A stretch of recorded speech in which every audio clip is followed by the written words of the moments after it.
Okay, people, so now it is August. It is September 2nd, 2019. So now we're going into canning today, okay? So this is oxidization. This is what you're seeing. It's been in the fridge for what, 3 days now? This is what you're seeing around my fingers because I'm picking at grapes. I'm like looking at my hands. I'm like, what the heck, right? But what can you do, right? It's even discoloring my nails. Okay? You can see, right? It's discoloring even my nails. So anyway, this is what this is. This is oxidization. Anyway, you know what I'm talking about. This is the large grapes that weren't quite ripe yet with the seeds. In there is the cheesecloth with the rind. So now I'm going to put this in a pot and I'm going to cook it up, right? I'm going to do that in a separate pot. This is those small grapes, whoa, that I had already cooked, right? Because we don't know what we got. And you can see it held its color actually pretty good after it was cooked. Right? And this is what I'm going to make jam with today. In addition to what I did yesterday. So I'm going to start cooking up these ones first. I'm going to measure what's in there. After these are cooked and looking like that, I'm going to measure and then we're going to add them up. We're going to throw them into the big pot. We're going to add sugar and we're going to make, I guess, jam with it. Grape jam. That's what we're going to do. And as this one's cooking, well, we don't know what we're going to get until we cook it, right? And then we're going to see what happens with that. So basically, I don't know why there's a light on. So basically, that's what's going to happen. I'm going to can this, right? Hopefully in the next 2-3 hours. And then at some point, I'm going to go get more of these. And then, you know, that takes a while to go through them, right? And I'm going to dehydrate and make more raisins because raisins take up less space. However, I do want to can some of these in light syrup like that. Maybe in this size jar so that when you make jello you can take them out of the jar, use the juice for the jello and the grapes. I'm thinking about it. I'm not sure, but we'll get on with what we can do for now. Hold on. Okay, hold on. I'm going to just bring this a little closer maybe. What do you think? Okay, so, oh, there's that light again. What I'm doing right now is I'm just stirring these little, what do you call those things? Grapes? And taking off any stems that I may have missed. Right? And, thinking, people. So I think the topic for today will be property developers. I got a bone to pick with them. Because these property developers in the province of British Columbia, Canada, regardless of where they come from, but the majority of them come from overseas, from different countries, right? The big players, like the, you know, right? The ones that are building these high rises and shit. Anyway, like with this old folks home over here, and this is a slippery slope that the province is going on, right? Now, some of the things I'm going to say I've already said in past videos, but I'm going to try and bring it together. There is no rush. You're not obligated to watch these videos if you don't want to watch them, right? Nothing is holding you to the fire, right? Okay, so this old folks home over here, well, it's not an old folks home. What it is it's a building that they're selling to suites, condos, or whatever you call those things.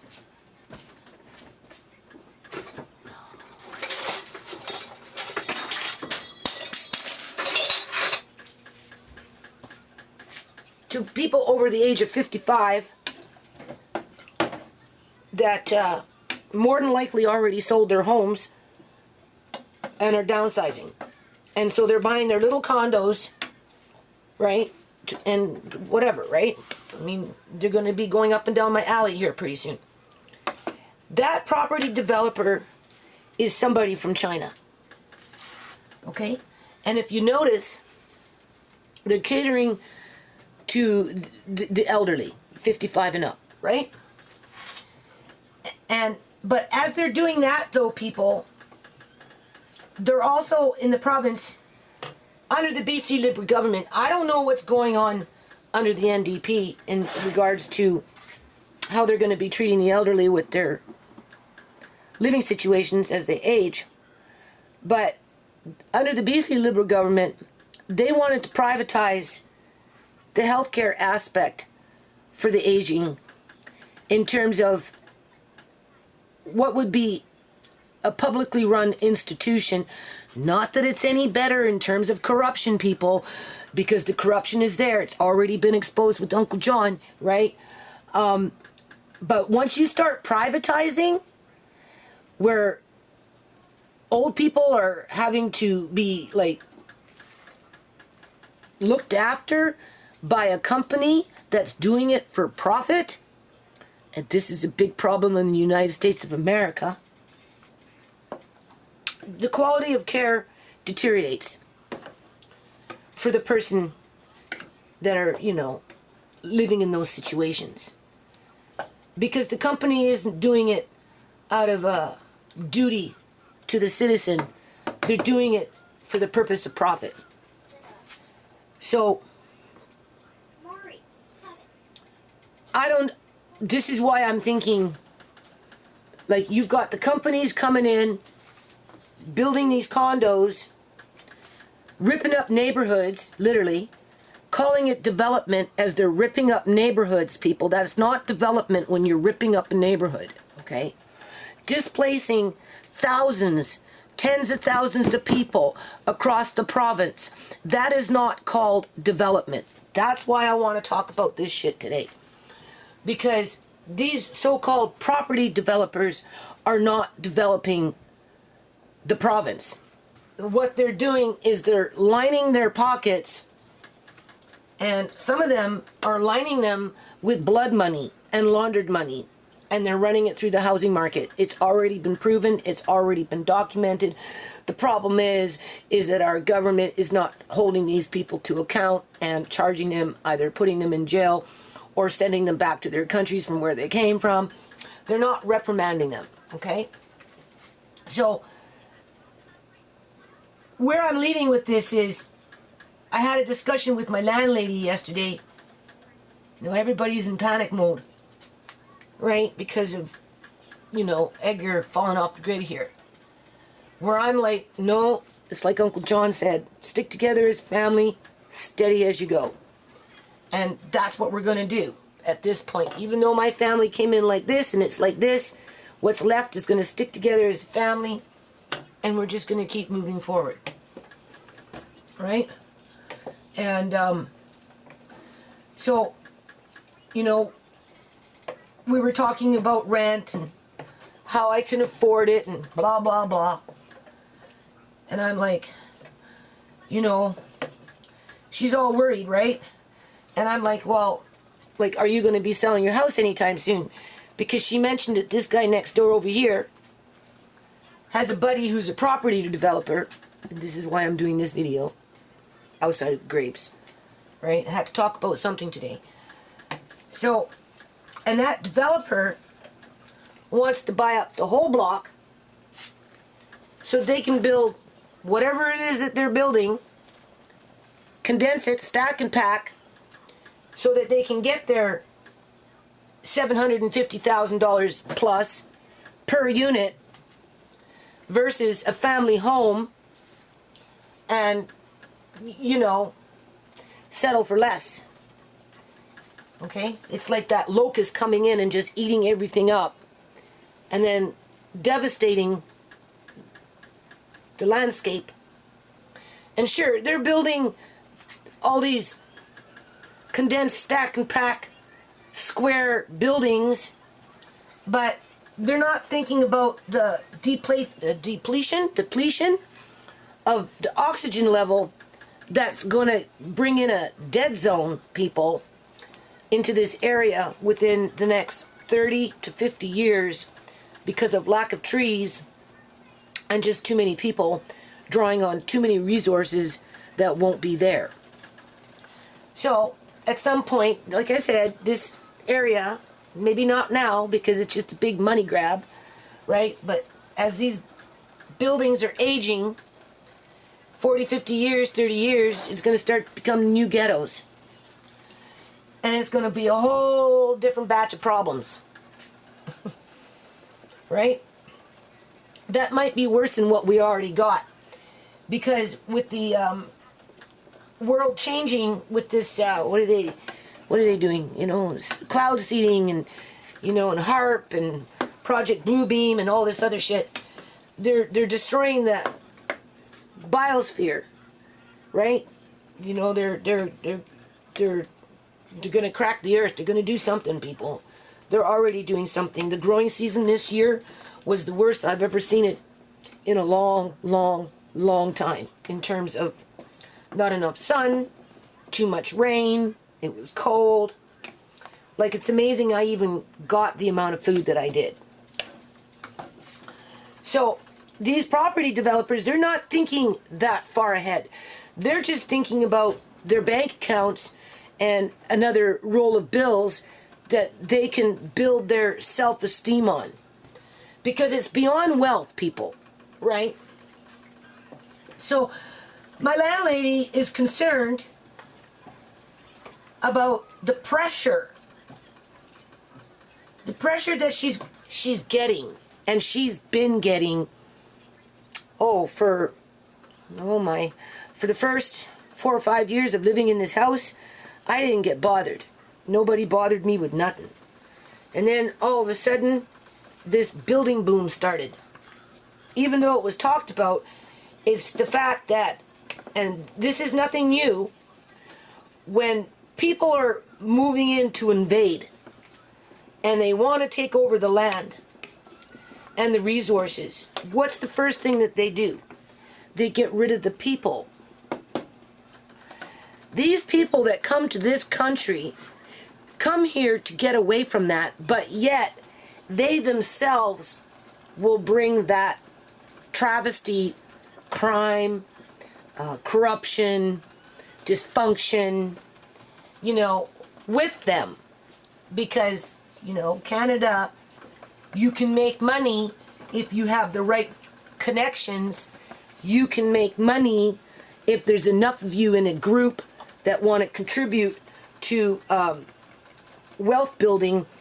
And if housing is the way to go, well, you know, they're not going to be satisfied with 1 or 2 houses, right? No. They're going to go from house to house to house to house like a locust, right? And devour everything. What's the best way to take over the land? Get rid of the people that are living on that land. That's nothing new. People have been fighting over land for a long time. So I'm in a political war. Well, it's not even a war, it's a genocide. I'm not ashamed to say it. I'm not afraid to say it, and I'm not embarrassed to say it, because that's what's happening out here, people. So when my landlady says, this guy over here has a buddy that wants to buy this house, that house, that house, 4 houses in a row, so that he can tear them down and build in his stack and pack, at some point, ghetto building, under the disguise of he's a property developer.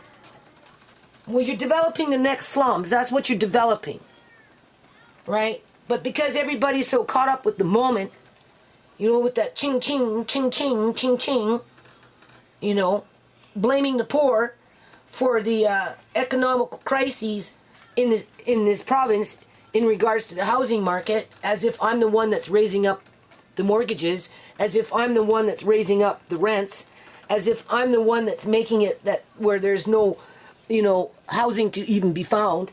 Like, it's just stupid. So anyway, I'm still looking for these little things, right? As I'm stirring this. So anyway, she's getting pressure still, people. And that's the point. Still. She's still getting pressure from her neighbors to buy this house from her. Because their agenda is to get rid of the people. What else is it?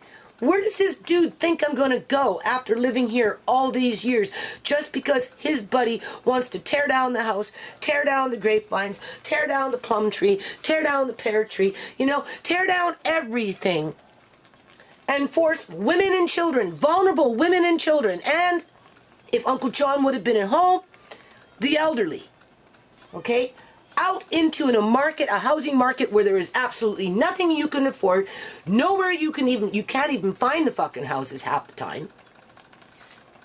Like,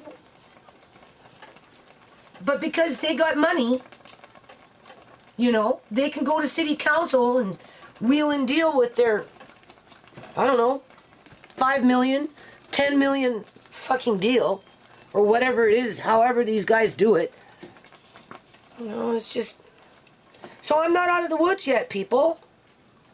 I'm not out of the woods. That's what I'm trying to say. Like, fuck. My income drops by $525. Okay? I'm not going to rush in a new person to recreate the process of all this drama. I'm not. And so I'm, like, barely hanging on, struggling as it is, right? The rent will get paid. Don't worry about that. But even as I pay the rent, it's still not enough. Right? Because this dude over there, same thing with this guy over there, because there's two of them. I don't know if they're partners. Maybe they are, maybe they aren't. Who knows? They want this house so that they can go to city council and brag about how they're property developers doing such a good thing for the province of British Columbia, Canada, as my family is dying, one by one. It's poignant, it's to the point, and it's accurate, people. I'm not fucking faking the funk here. Uncle John is dead and gone. Medically kidnapped for his money.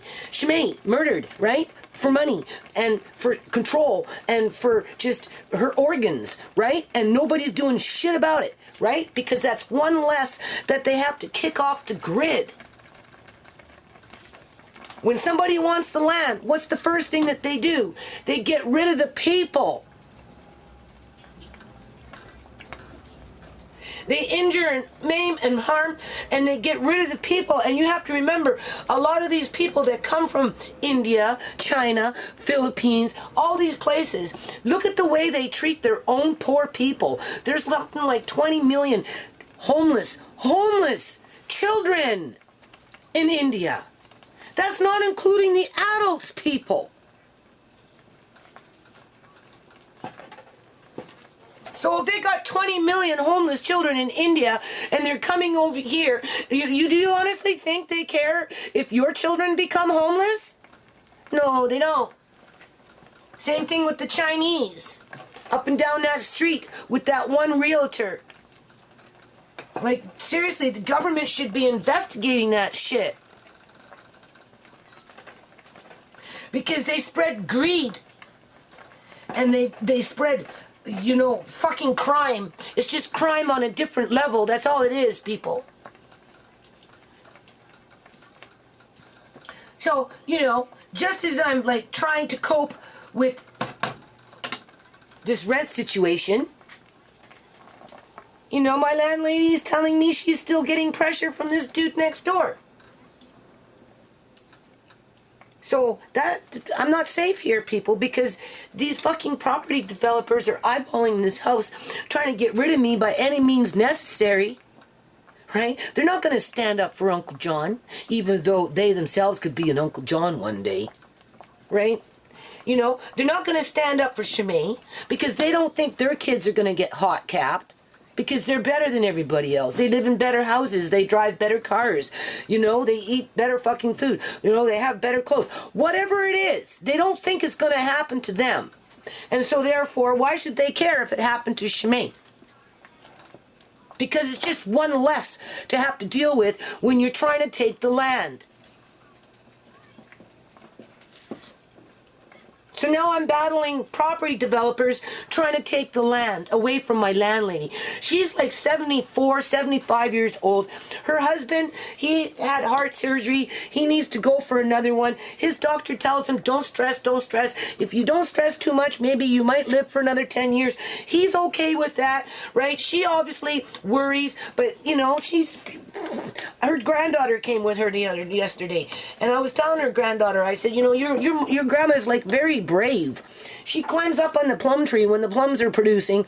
She's up there climbing like a little girl up this tree, people. And I'm like standing there with my heart going like this, ready to catch her.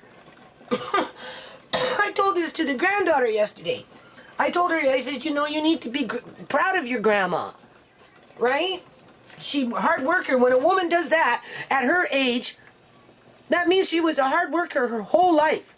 So for her whole life, she's been a hard worker, but now she's got predators. She's got predators preying on her to get this property away from her. Now, she could be using that as an excuse because deep down inside, she doesn't really want me here because, you know, she's losing money, blah, blah, blah. Yeah, you know, there is that token there. But on the other hand, these guys over here that own that house, they're fucking assholes. They're rude. They're mean. You know, they cut down the trees. You know, they're not friendly, right? Right? This guy over here, you know, like, whatever, like, they're putting pressure on her to buy this house. So they can take the land, call themselves property developers, and kill off the indigenous people that were born in this country as they do it, because they don't care where we go after the fact. And that's regardless of ethnic heritage, because that's what money brings. Corruption and greed. Right? If you've got people eyeballing 4 houses in a row and they can afford to buy them, rip them up, and build stack and packs so that in 30 years from now nobody can breathe because the majority of the trees are gone and you're getting dead zones like as if it was in an ocean. And don't underestimate what I'm saying because it's already happening in Vancouver downtown. They don't have enough trees in certain areas of Vancouver downtown so that, what do you call it? They're getting lack of oxygen. So you're going to have in 40, 50 years from now, people with lack of oxygen, no water, no food, right? City crying for more money. They want more money to pick up garbage. Assuming that people can even buy food to make garbage. Like, where's all this food coming from? Fucking China? All bleached? Food from India is not so bad. They don't bleach like China does. Right? You know? They're a little more, I don't know, natural, I guess you can say. And I'm getting riled up here, and what I've done is I don't want to... My skins are escaping my thing here. I should have twisted it. Oh my God. I can't move it. I can't do anything. I just have to simmer it slow. Otherwise, I'm going to have all those skins in there, and I went out of my way to make sure there was none. Okay. So, do you see where I'm going with that? So now, again, a sitting duck, as my landlady is being pressured to sell her house so that the property, the good doers in the province, the money makers, the shakers, those kind of people, can come in and show their stuff.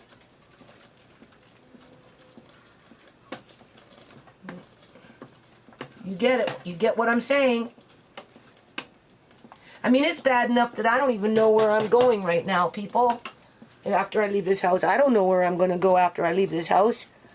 All I know is that what was happening 3 years ago, 4 years ago, 5, whatever, when this all started. It hasn't stopped. You know, they're circling. They're looking for this house. They want this house. You know, they don't want grapes. They don't want plums. They don't want fig trees, right? They don't want blackberries. They don't want gardens. And if they do, they want it behind their gated monster home in the back where nobody can see it. As they're grubbing away by themselves, hoarding it like that old man miser. Right? So anyway, I guess that's all I got to say about that for now. This is where I am. You can see I wasn't paying attention. Those rinds are in there, but this started to open up, so I don't think I lost too many of them, if I lost any of them. This is the actual grape. So I'm just going to stew this on low for now. See, there's a bit of the skin. The majority of it's all in there. These things, they cook up pretty nice once they start cooking. Alright. So we're just going to turn this down and let that simmer for a while. And now what I'm going to do is I'm going to figure out what jars I want to use and start washing my jars, find my canner, and I'll gather things up, clear off this, get everything ready, and then, yeah. Okay, so this is where I'm at. I think what I'm going to try and do, instead of maybe doing a jam, maybe I'll try and do a grape spread. Right? That looks kind of more spready than it looks like a jam, but we haven't cooked it up with sugar or anything yet. And when you add sugar and stuff, it changes the color. However, I think I might try this today instead. I did say I was going to try with honey, right?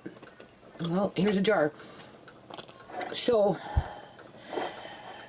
I don't know. So what I've done is I drained out some juice, and I might drain out the rest, and I'm getting ready for jelly or syrup, one or the other. Okay, I'm going to take the juice because there's more grapes, people. I can do something else with the next batch. Right now I want juice to make either jelly or syrup, I think. And then the pulp, I think I'm just going to combine them all together, cook them up, pack in some honey, and make a grape honey spread. And then we'll tackle the juice after the fact. That's what I'm thinking. Hold on. Okay, so we're dealing with two different kinds of grapes here. And that's another thing these property developers, they don't care about. This grapevine was planted a very long time ago, people. When the Koreans lived there 3 years ago, this grapevine really just, 3 years ago, this grapevine really started to produce grapes. For the first 7 years that I lived here, hardly anything. Obviously the camera, right? Hardly anything, people. And then all of a sudden, boom! These things were crawling with grapes. And the old man Korean over there, he said to me, he said, I can't believe it. This is the first year it's done this. So this thing has been producing grapes for only 3 years in the amount that it's been doing. Because it took 10 years to grow it, or 7, at least 7. Because I've been living here for 10. And for the 7 years, it hardly any grapes. Now it's too many to count. And it's obvious it's two different kinds. Because you look at the juice on this one. It's clear. Right? Do you see that? Look at the juice on this one. On these little ones. 2 different kinds of grapes because whoever planted them knew what they were doing. Right? Maybe it was those Koreans that did that because they were in their gardens all the time. The guy was like 92 years old or something, running around lifting up big blocks of this and big blocks of that. They purposely were out in the yard exercising just to stay healthy because I used to watch them. So anyway, I think their kids made them sell, right? And so it's like any other house out here that's being torn up because the neighborhoods are being ripped up, right? So these things that were planted with a projection of, if you let it grow for 5 to 10 to 15 years, you're going to get this producing from this plant, this tree, produce. But these property developers, they don't care about any of that, people. So I don't know how they can have the audacity to call themselves property developers. Just because they can build a house and lay down some cement so that a bunch of cars can park out in front, I don't consider that to be development, okay? That's hoarding of people. They're hoarding people in stack and pack buildings, in monster homes, as they're going to be making it so that there's going to be no air in the cities. And people are going to have to buy their food from wherever it's being shipped in with whatever chemicals are sprayed on it, because they're not going to have any available land space to plant anything. And anything that was producing is going to be wiped out. So not only are they wiping out the trees, but they're wiping out the grapevines. Unless, of course, you can afford to live in one of those monster houses. But what expense? Having your uncle have Shimei's heart valves sitting in his chest?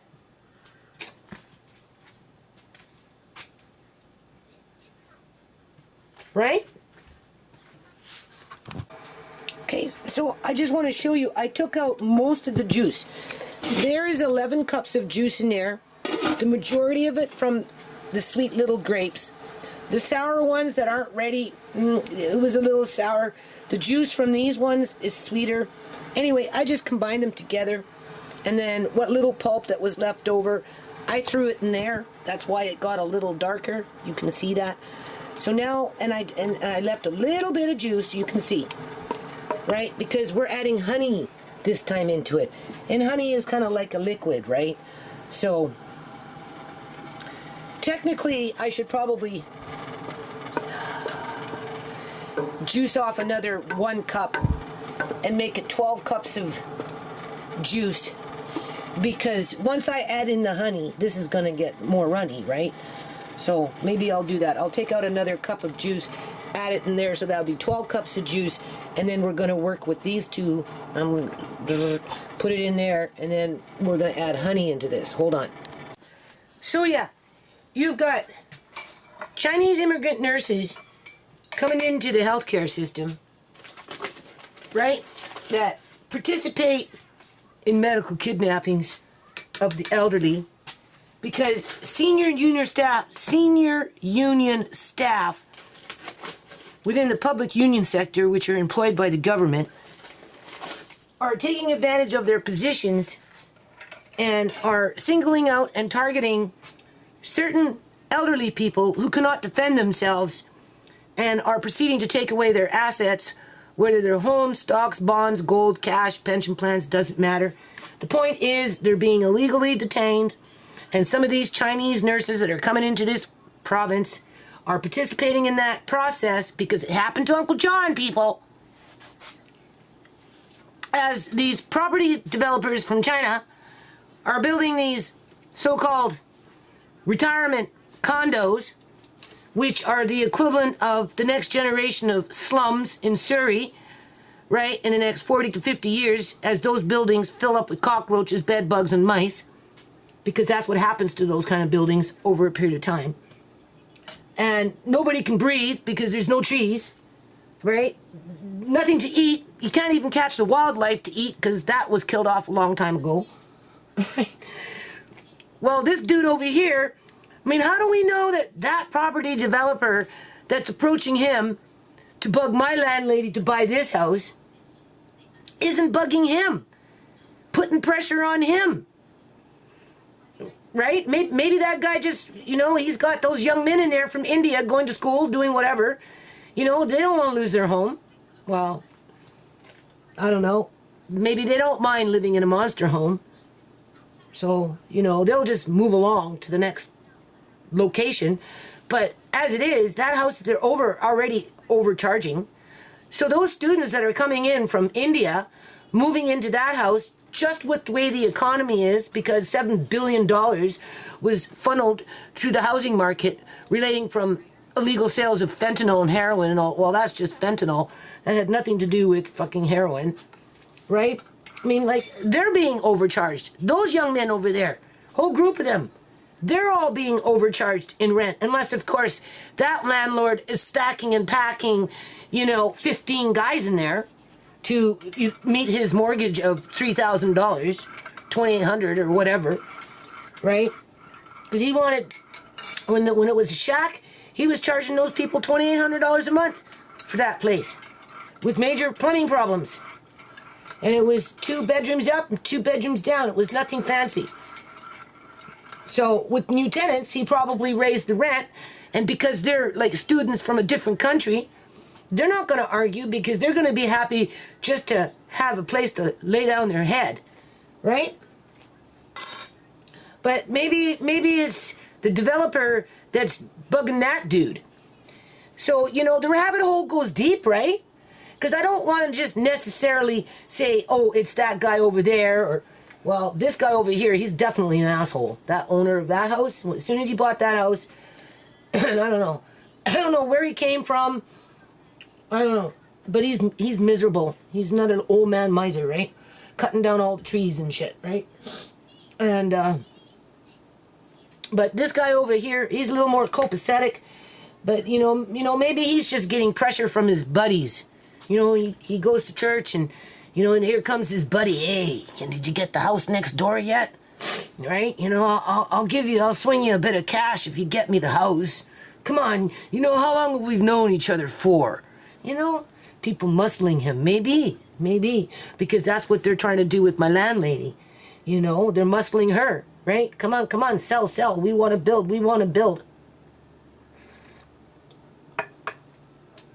So anyway, I'm down to 11.5 cups of pulp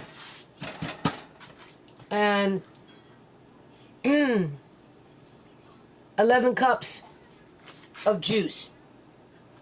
So now I am going to get my canner, wash my jars, and probably start with something.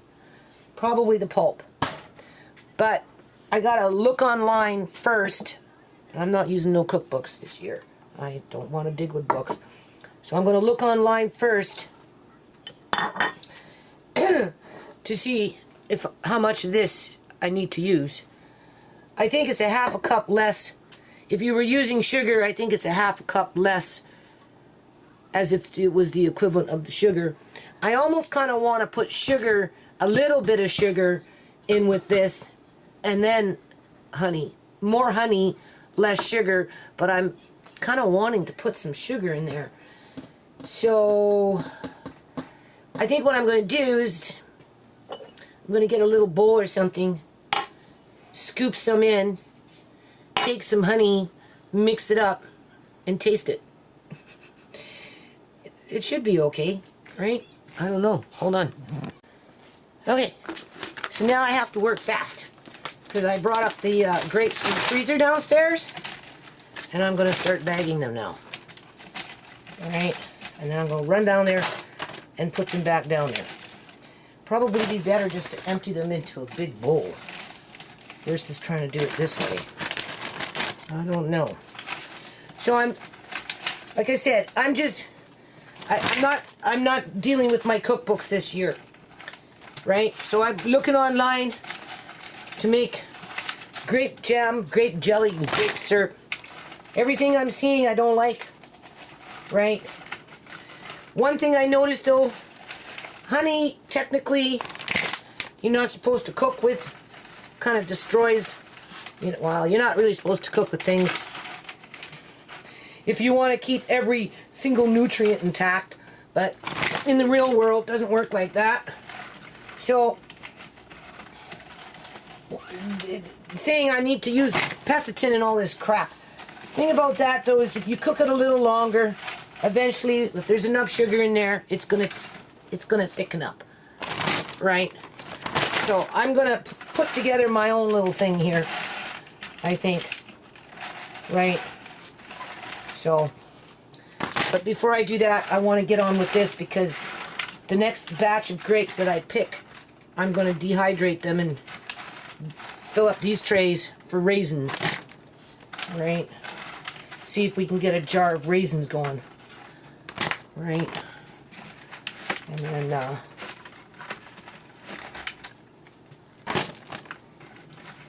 so, not, right, hold on. Okay, so we'll see if I do another bag, people, but can you see how much is there? That's a lot, right? But for now, I'm going to go put that in the freezer, okay? Hold on. Okay, so I'm just playing a little catch up here. Do you remember that squash skin broth? Well, anyway, I never did get around to cooking up these ones, so what I'm going to do with these ones, people, so they don't spoil, is I'm just going to throw them in a bag and I'm going to freeze them.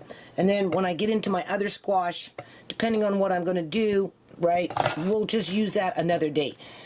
I just put them into jars, 3 jars. There's a little bit here. I could probably do 1 more jar. I don't have time to cook, so I may do that. Throw them in the freezer. Make sure you leave some, a fair amount of space so it can rise.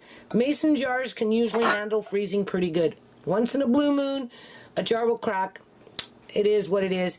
But outside of that, I'm going to put this in the freezer now. Hold on. Okay, people. So this is what I'm going to do. I've been like thinking. Anyway, that is 11 cups of grape. Now, it just so happens some of those grapes are sour because they're not ripe yet. So that's on my side because you need the sour grapes in order to add in the extra pectin, right? To help it set when you're making something. Now, I'm Googling this, Googling that, because normally when I do canning, I have like 8 books, 10 books out, and I'm going through all these books, and and then I might cross-reference on the internet, but normally I use my books. But my brain ain't working very good these days, so anyway, and I've never really, I don't remember ever making grape jam. I don't think it's in my videos. Grape juice I did last year, right? So anyway, I'm old school.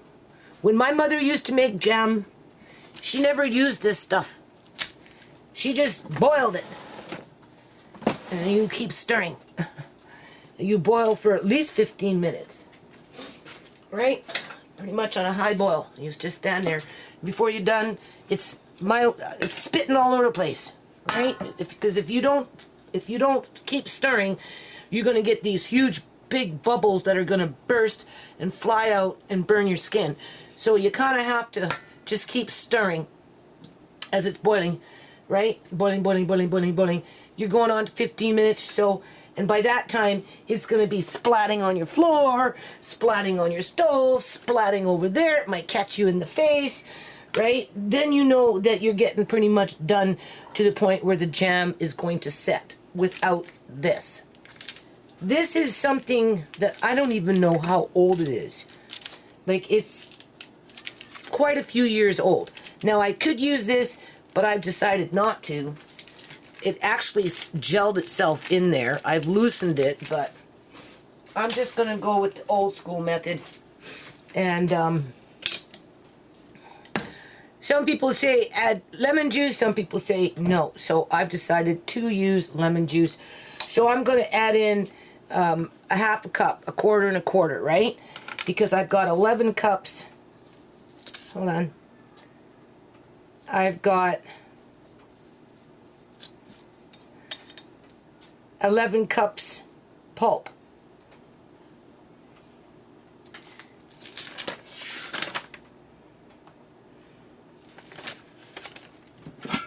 At 11 and 11.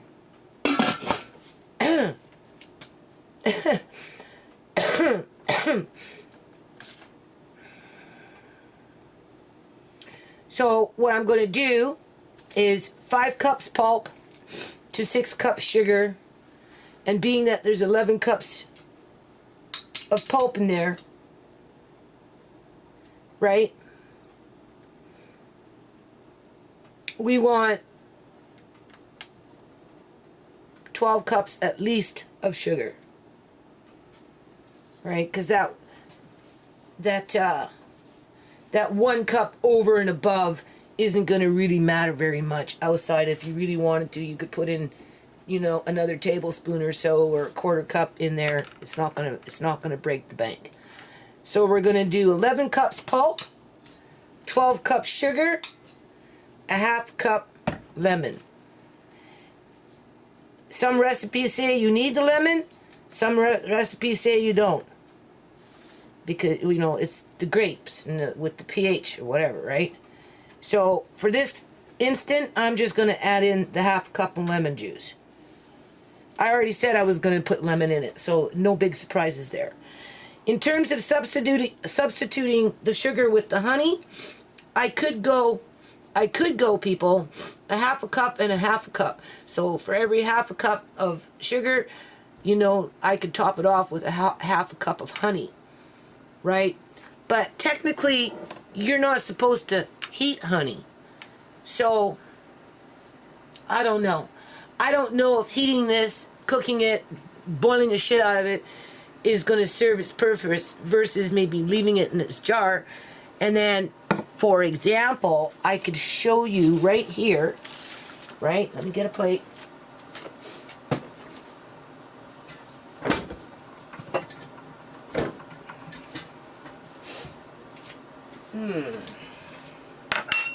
Hold on. Okay. Do you see this? Remember when I did that? The organic apple peel syrup? If you notice in the jar, it's not moving. It's not budging. Probably because I overcooked it too long. That's the only reason.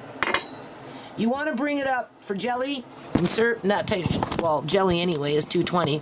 I think syrup too is the same thing. And it all depends on how long you cook it. That type of stuff, right, with the sugar. But when it comes out like this is it. This was the leftover, and here I canned it. And in this case, it's not runny, it's not moving, because I cooked it for a fair amount of time. An apple, you can actually make your own pestin by cooking up apples and just making an apple juice, and then using that to add into your fruit as you are making jams. And that's a natural pestin, because the pestin comes from apples and stuff like that, right? So you don't have to have that. Anyway, this is what I got from it. Can you see? Can you see? It's almost like a jello, right? And when you put that on it melts in your mouth, kind of like jelly, like a jelly, just a little thicker. And when you put it on something warm like a pancake or a waffle or whatever, it will just melt itself out. So even though you don't get it perfect each and every time in terms of a jelly or a syrup, that's only because I broke it with the knife. That's why it fell.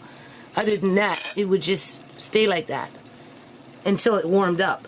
If it was on the outside, depending on the temperature in the house, you know, it may warm up and slide down. But outside of that, this is sufficient. When it, let me just put it back in the fridge. It's sufficient for what you're going to use it for. You could put it into crepes. You could put it on toast, right? You could put it on a lot of things. And so first I'm going to start with the jam, right? And then I'm going to do, for the jam, 5 cups pulp, 1 cup sugar, and because I've got 11 cups pulp, I might add in that, and then a 1/4 cup per every 5 cups, so that's a 1/2 cup of this.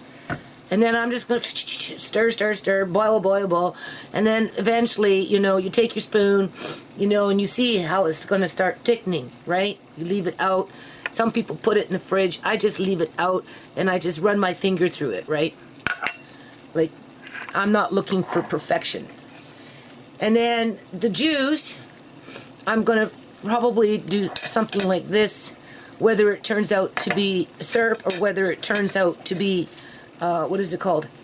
Jelly, remains to be seen. We'll get to that in a minute, so hold on. Okay, so I didn't show you. The reason I got the plate was for this. So there's that syrup, jelly, whatever you want to call it. I call it syrup. Obviously, I overcooked it. Went into a jelly stage. When it comes into contact with something warm, especially, it will begin to melt. So I don't get stressed out about it. Right? It's sometimes you cook and it turns to be like candy. Right? But again, if you put it with something warm, it will start to melt. Anyway, being that I have a different container open with honey, to keep, I guess, the honey intact, treat it like a mitsu. Don't boil it. Maybe just add it in when you're ready. That might be the better method if you want that honey.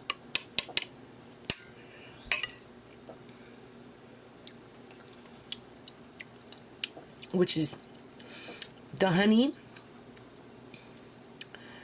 overtook it. Just that little bit that I put in there changed the taste, but it's good. It's really good.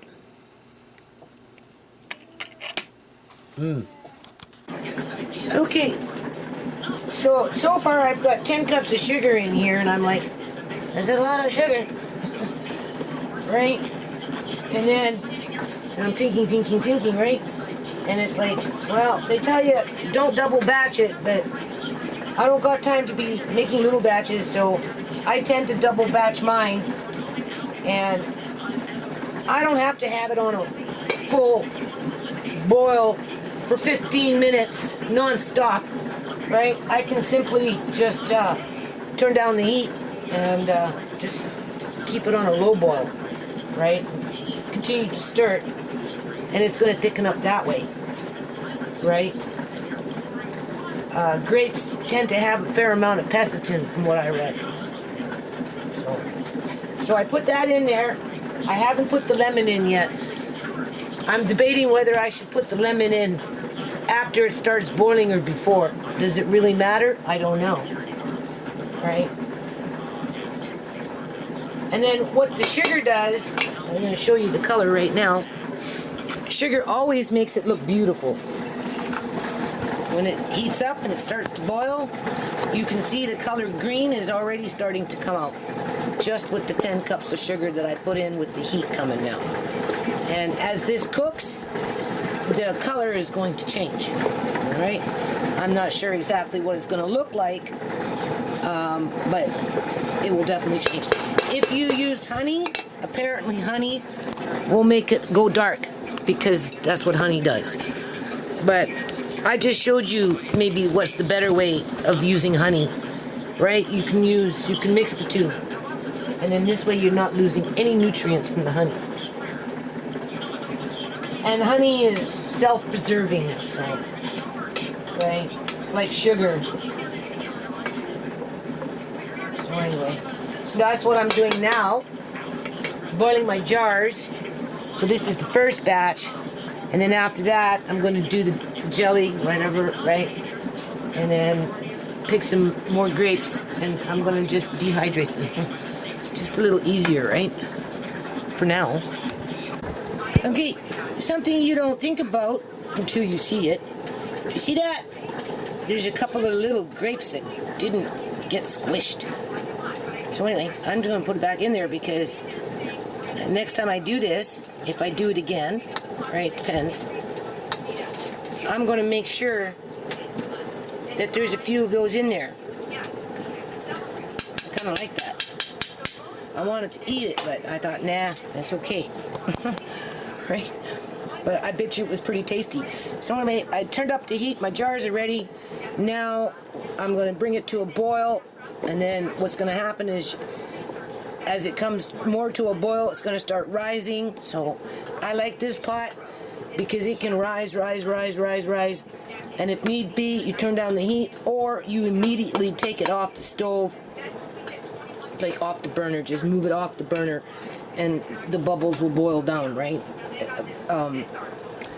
If it's like, if you turn down the heat and it's still coming, just pick your pot up and just move it off the burner, and it will quickly drop down.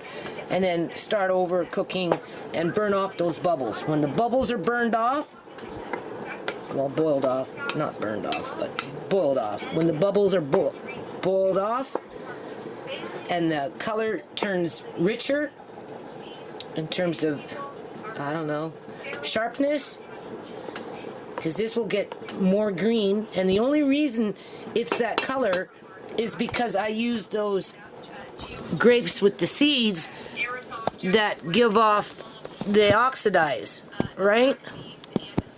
They oxidize. You can see my nails have been oxidized. Around my fingers, everything has been oxidized from picking with grapes. Right? That's like when I'm doing black walnuts and my hands go all black. And my whole nail goes black. Right. So I'm just going to bring this up and then boil off the bubbles, and then just bring it, slow it down. And I don't mind a spread, right? I'm thinking more like a spread. I don't know. I'm just thinking different, right? In terms of versus vigorously doing it, right? You know, standing there like this, having it spit all over the place. You know, I might just give it an extra 10 minutes, 15 minutes on a medium boil.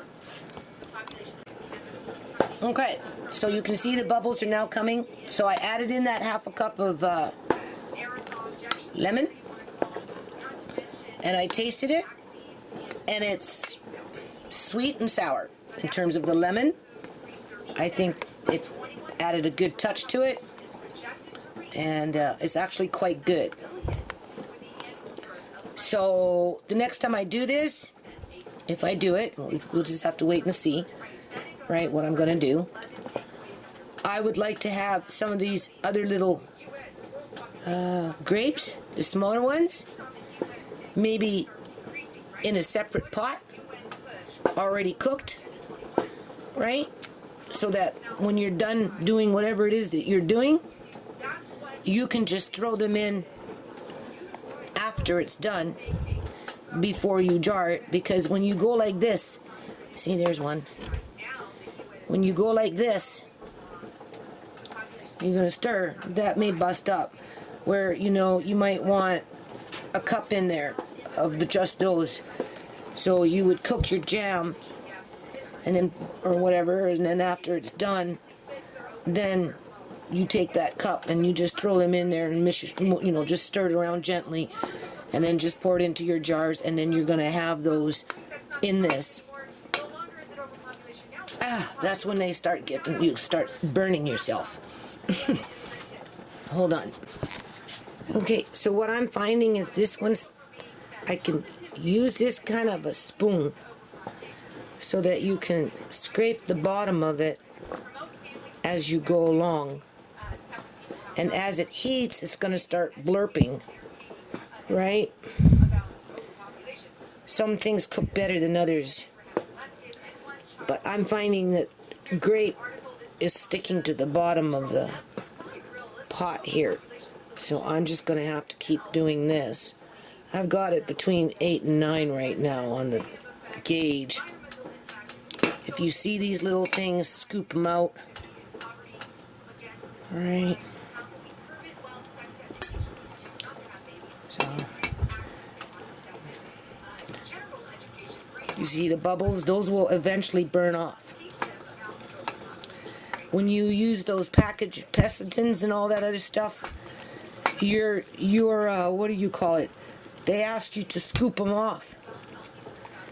That's probably the pectin, the natural pectin in the product itself. Who knows? I just know that if you cook it long enough, it goes away. Right? So, my mother used to do it this way. 15 minutes was the magic number, but I've done jam at 15 minutes high boil, and it wasn't enough to set it. So in those cases, it becomes syrup. Right? Depends on what you're doing and what the consistency of the food stuff is. So you see, it's getting hot now, right? So it's really important that you keep doing this, because by this time now, if I stop for any length of time, that's when it's really going to start blurping. Right? But you have to bring it to a boil to boil off those bubbles. And then you turn it down and you just continue. And then eventually it's going to set on its own. Right. Okay, you can hear it. You see me stretching now. Right? And it's been going like this now for a few minutes, just getting hot. I turned up the stove to 9. I can't really see because I turned the screen around. Right? You see? You just have to keep stirring. You know? So anyway, I spoke to the board director today. Right? I told him that the HSBC Bank trust accounts have all gone dormant. Right? So, my computer's not working, so I don't have access to my printer, right, in terms of, using a flash drive, right? So, I don't know.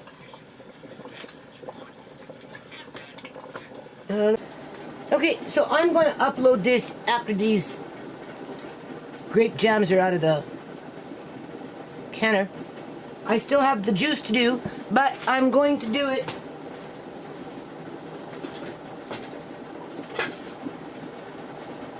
in these jars, and I'm going to make it like this, right? I don't want juice. I want something that I can spread on, something that will melt and be like a syrup, right? And you don't need to see me do that because it's the same principle, only there's no pulp in it, people. And I turn, you don't have to boil. And at some point, in the beginning, you do.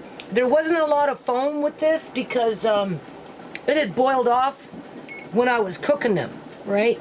So when I put it in the pot, added in the sugar, I got very little foam.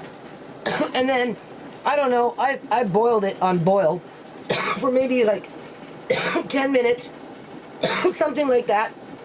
And then I just turned it down to 5 or 6, cooked it for another 5 minutes or whatever it was.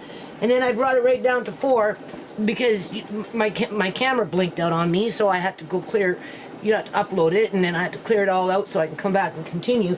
So it cooked for a little longer on low, and it is what it is in a jar. It will be good. It will be fine. Same principle, only no pulp, right? You've seen it. And so I'm not even going to show you the jars. I think I got something like 14 jars out of that batch. Full canner full anyway, half-pint jars, right? Yeah, it was 14 because I counted 12 and I was too short on lids. So it was 14 jars just from that, what I just did. And after it's, you boil your 10 minutes to seal your jars, right? 10 minutes too also kills germs, people. Just remember that, right? Now, mind you, your jars are already boiled and whatnot, but still, right? And then just turn off the canner. Don't open the lid for 5 minutes or so. Leave it at least for 5 minutes. I opened up one of these little jars.